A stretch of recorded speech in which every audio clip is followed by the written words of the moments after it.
नमस्कार.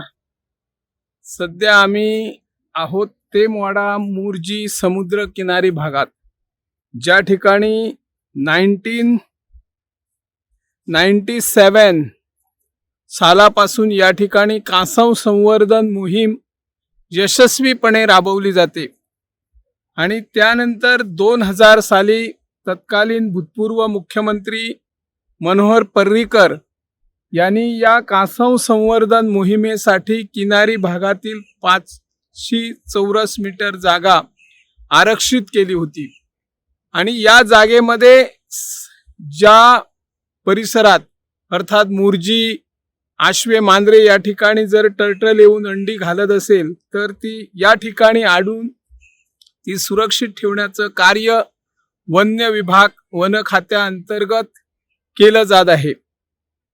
या हंगामातील पहिल्यांदाच एक सागरी कासव काल रात्री या ठिकाणी येऊन 99 अंडी घातलेली आहे. या हंगामातील हे पहिलं सागरी कासव आणि या ठिकाणी जर आपण नजर मारली, वन खात्याअंतर्गत मरीन लाईन्स अंतर्गत हा जो परिसर आहे या परिसराची पाहणी देखभाल केली जाते. टर्टल साइड आहे, या ठिकाणी कसल्याच प्रकारचं हंगामी स्वरूपाचं सोयी सुविधा असलेलं या ठिकाणी अभ्यास केंद्राचाही पत्ता नाही.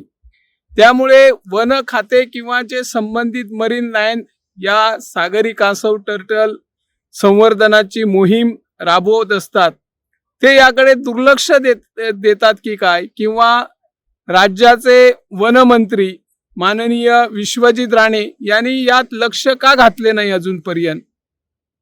मागच्या 2 वर्षापूर्वी त्या या ठिकाणी कासव संवर्धन मोहिमेच्या परिसरात आले होते आणि त्यांनी ठळकपणे सांगितलं होतं की टर्टल जी साइड आहे त्या ठिकाणी चांगल्या प्रकारचं अभ्यास केंद्र उभारून सर्व प्रकारची माहिती, सोयी सुविधा या ठिकाणी उपलब्ध केल्या जातील. परंतु तशा प्रकारची सोयी सुविधा आजपर्यंत उपलब्ध का केल्या नाही असा प्रश्न सध्या निर्माण झालेला आहे. सरकारने याकडे लक्ष देऊन लवकरात लवकर कासव संवर्धन मोहीम राबवली जाते. त्या ठिकाणी चांगल्या प्रकारचं अभ्यास केंद्र उभारून नागरिकांना, ज्या ठिकाणी एक देश विदेशातील पर्यटक येतात आणि सागरी कासव कशा प्रकारचे येतात, अंडी घालतात आणि अंड्यातून किती दिवसाने पिल्ले बाहेर पडतात आणि ती पिल्ले मग समुद्रात कशा प्रकारची सोडली जाती याची पूर्ण माहिती या अभ्यास केंद्रामध्ये आवश्यक आहे. तशा प्रकारची सोय करावी आणि दर दिवशी एखाद्या सागरी कासवाने अमुक अंडी घातली तो तसा फलकही या ठिकाणी लावणे जरुरीचे आहे. सध्या ओहोटी भरतीचे दिवस असल्यामुळे किनाऱ्यावर सागरी कासवाने अंडी घातलेली आहे ती अंडी काढून या आमच्या वन खात्याच्या कर्मचाऱ्याने सुरक्षित ठिकाणी आणून ठेवलेली आहे. भविष्यात अनेक सागरी कासव येणार, अंडी घालणार, परंतु त्याची सुरक्षा वन खात्याने घेताना या ठिकाणी अगोदर सोयी सुविधा पुरवण्याची गरज आहे. तशा प्रकारच्या सोयी सुविधा आजपर्यंत या ठिकाणी दिसत नाही. या पहिल्याच हंगामातील हे पहिलं सागरी कासवाने अंडी घातलेली आहे, त्याची सुरक्षा या ठिकाणी आहेत.